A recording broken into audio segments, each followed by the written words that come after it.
नाज़रीन, ॿिए पासे राधण में मामूली ॻाल्हि तां खुआर ऐं चांडिया बिरादरी जी बिंदुर में झगड़ो थी पियो आहे। जहिड़े दौरान 10 ॼणा ज़ख़्मी थी पिया आहिनि। जहिड़े दौरान डंडा ऐं सिरोटा लॻण सबबि ॿिन्ही धुरनि जा 10 ॼणा ज़ख़्मी थी पिया आहिनि, जिन खे इस्पताल मुंतक़िल कयो वियो आहे। टेलीफोन लाइन ते मौजूदु आहे राधण मां KTN न्यूज़ जो रिपोर्टर मुज़फ़र गोरड़।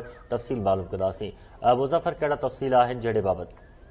जी, राधण भरिसां थड़ी मोहब्बत में मामूली ॻाल्हि तां चांडिया ऐं खुहारा बिरादरी जे ॿिनि धुरनि में झेड़ो थी पियो, जंहिंमें डंडा ऐं सिरोटा लॻण सबबि ॿिन्ही धुरनि जा 10 ॼणा ज़ख़्मी थी पिया। ज़ख़्मियुनि में शौकत, मुजाहिद, शाहिद, मंठार, अख्तियार खुहारो ऐं ॿिया शामिल आहिनि।